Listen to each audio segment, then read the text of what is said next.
Hello friends, welcome back to cinema secrets review channel. இன்னைக்கு நம்ம சேனல்ல நான் எந்த படத்தை விமர்சனம் பண்ண போறேன் அப்படின்னு பார்த்தீங்கன்னா, ராஜேஸ்வர் காளிசாமி அவர்களின் இயக்கத்தில் கே மணிகண்டன் மற்றும் குரு சோமசுந்தரம் போன்ற நடிகர்கள் நடித்து கலக்கிய ஒரு நல்ல காமெடி படமான குடும்பஸ்தன் அப்படின்ற படத்தை பற்றி தான் பேச போறோம். அந்த படத்தோட கதை எப்படி இருக்கு அப்படின்னு பார்ப்போம். அதுக்கப்புறம் அந்த படத்தை பார்க்கலாமா வேணாமா, நல்லா இருக்கா இல்லையா அப்படின்ற ரிவ்யூ எல்லாம் அதுக்கு அடுத்ததான் பேசிடுவோம். அதாவது குடும்பஸ்தன் அப்படின்ற படம் எப்படி ஆரம்பிக்குதுன்னு பார்த்தீங்கன்னா, மணிகண்டன் அவர்கள் ஒரு நல்ல மிடில் கிளாஸ் ஃபேமிலியில் இருக்காரு. அவருக்கு அப்பா அம்மா இருக்கிறாங்க, ஒரு அக்கா இருக்கிறாங்க. அக்காவுக்கு புருஷன் குரு சோமசுந்தரம் இருக்கிறாரு. இவர் ஒரு பொண்ணை லவ் பண்ணி கல்யாணம் பண்ணிக்கிறாரு. இன்டர்காஸ்ட் மேரேஜ் பண்ணிக்கிறாரு.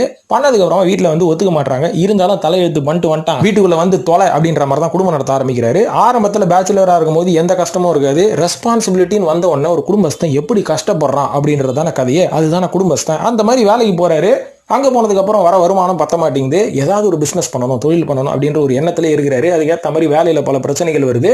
இந்த வேலை இதுக்கு மேலே எதுக்குப்பா, நம்மளாம் எப்பேற்பட்ட தௌலத்தான ஆளு, நம்மளாம் இந்த மாதிரி வேலை செஞ்சு அசிங்கப்படணுமா, பாடா அப்படின்ற மாதிரி வேலையை தூக்கி போட்டு வெளில வந்துடுறாரு. அதுக்கப்புறம் ஏதாவது தொழில் பண்ணலாம் அப்படின்னு சொல்லி என்னென்னமோ தொழில் பண்றாரு. எதுவுமே சல்படுகல, வேலைக்கு ஆவலப்பா, லைஃபே போச்சுரா சாமி அப்படின்ற மாதிரி ரொம்ப வருத்தத்தில் இருக்காரு. இந்த பக்கம் அப்படியே கட் பண்ணி தூக்கி போட்டா நம்ம மணிகண்டன் அவர்களோட அக்கா புருஷன் குரு சோமசுந்தரம் மிகப்பெரிய சக்சஸ்ஃபுல் மேனா இருக்கிறாரு. ஏன்னா அவர் பார்த்தீங்கன்னா ஒரு கம்பெனியில் வேலை செய்யறாரு. அடுத்தது ஒரு பெரிய லெவலில் மேனேஜர் லெவலில் அவரை ஏற்றி விடுறதுக்கு அந்த கம்பெனி என்னென்னமோ வேலை பார்க்குது.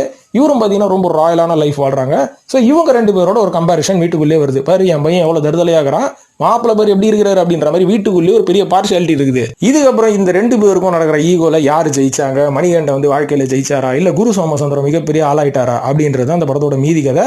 ஸோ இது இந்த படத்தோட கதையாக இருந்தாலுமே கூட இன்னைக்கு இருக்கிற காலகட்டத்துக்கு இந்த மாதிரியான ஒரு கதை ரொம்ப ரொம்ப அவசியம் அப்படின்ற மாதிரி சொல்லுவேன். ஏன்னா இந்த படத்தோட முதல் பாசிட்டிவ் என்னன்னு பார்த்தீங்கன்னா, இந்த படத்தை அழகாக எடுத்திருக்கிறாங்க அப்படின்ற மாதிரி சொல்லுவேன். ஏன்னா ஒரு குடும்ப கதை அப்படின்னும் போது நம்ம எவ்வளவு படங்கள் தமிழ் சினிமாவில் பார்த்துருக்கோம். போகும்போதே ஒரு டவல் கர்ச்சீப் எடுத்துட்டு போயிடணும். ஏன்னா குமுறி குமுறி அழுகிற அளவுக்கு கஷ்டமா இருக்கும். ஆனா இந்த படத்துக்கு நீங்க கர்ச்சீப் டவல்லாம் எடுத்துட்டு போற மாதிரி தான் இருக்கும். ஏன்னா அழுது கண்ணீர் துடைக்கிறதுக்காக கிடையாது, சிரிச்சு கண்ணீர் துடைக்கிற அளவுக்கு இந்த படத்துல ஏகப்பட்ட ஹியூமர் இருக்கு.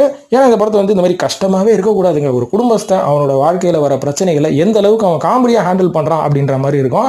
ஏன்னா நம்ம கூட சொல்லுவோம், நம்ம வீட்டுல எவ்வளவு கஷ்டப்படுறாருல நம்ம வீட்டுக்காரு, எப்படி கஷ்டப்படுறாருல நம்ம அப்பா. ஆனா உண்மையாவே உள்ள போய் பார்த்தா தான் தெரியும் அவர் எப்பேற்பட்ட காமெடி பீஸ்னு. அந்த ஒரு உண்மையை போட்டு உடைத்த ஒரு ஹியூமரான படம் தான் இந்த குடும்பஸ்தான் அப்படின்ற படம். ஏன்னா ரெண்டு பேருமே மணிகண்டனும் சரி குரு சோமசுந்தரமும் சரி பின்னு இருக்கிறாங்க. இது மத்தியில நம்ம சுந்தரராஜன் அவர்கள் கலக்கிருக்காரு. செம்ம காமெடி. ஏன்னா நான் இப்போ சமீபத்தில் மரகத ராஜா பார்த்தேன். இது கூட ஃபர்ஸ்ட் ஹாஃப் சந்தானம் அவர்கள் போடுற கவுண்டர் எனக்கு ரொம்ப சிரிப்பு வரல. ஆனா கிளைமேக்ஸ்ல மனோபாலாவோட காமெடி ரொம்ப நல்லா இருந்தது. ஆனா இந்த படத்துல வர ஒரு சில காமெடி காட்சிகள் குபீர் சிரிப்பை கொடுத்தது. ஏன்னா அந்த அளவுக்கு ஹியூமர் சூப்பரா ஒர்க் அவுட் ஆயிருந்தது. ஸோ இதையும் தாண்டி நம்ம குரு சோமசுந்தரம் அவர்களோட பர்ஃபார்மன்ஸை பத்தி கண்டிப்பா சொல்லி ஆகணும். இது கூட இந்த ஜிகிர்தண்டா அப்படின்ற ஒரு படத்துல இவர் ஒரு 10 நிமிஷம் காட்சி தான் வருவாரு. அந்த 10 நிமிஷமும் அந்த படத்தோட தேட்டரே பிளாஸ்ட் பண்ற அளவுக்கு நல்லா இருக்கும்.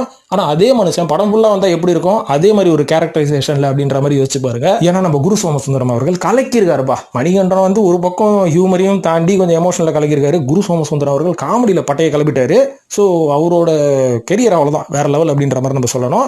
ஸோ இந்த மாதிரி நிறைய விஷயங்கள் இந்த படத்துல பாசிட்டிவா இருக்கு. இந்த படத்தோட ஸ்கிரீன் பிளே ஆகட்டும், எந்த இடத்துல லேக் ஆகல, போர் அடியில, அடுத்தடுத்து என்ன அப்படின்ற மாதிரி தான் வருது. அது மட்டும் இல்லாமல் இந்த விக்கல்ஸ் அப்படின்ற ஒரு யூடியூபர் இருப்பாங்கல்ல, இவங்க தான் கரெக்டா யூடியூப் பண்ணி சினிமாலையும் கரெக்டா பண்ணிட்டு இருக்கானுங்க. வேற எந்த யூடியூபரும் யோகியமே கிடையாது, ஒழுங்காவே பண்ண மாட்டானுங்க. ஒரு சில பேர்லாம் யூடியூப்ல இஷ்டத்துக்கு கலக்குறானுங்க, நடிக்கிறானுங்க, பாக்குறது சிரிப்பு வருது. சினிமாவில் கொண்டு வந்தா தத்தப்பறானுங்க. ஆனா இந்த விக்கல்ஸ் டீம் ரொம்ப ப்ராப்பரா பண்றாங்க. ரொம்ப பிடிச்சிருந்தது. அவங்களோட பெர்ஃபார்மன்ஸ் எல்லாம் வேற லெவல்ல இருக்குது. அடுத்த ஸ்ட்ரென்த் இந்த படத்துக்கு அவங்களோட டீம் தான் நான் சொல்லுவேன். ஸோ இந்த மாதிரி இந்த படத்துல நிறைய பாசிட்டிவ்ஸ் இருக்கு.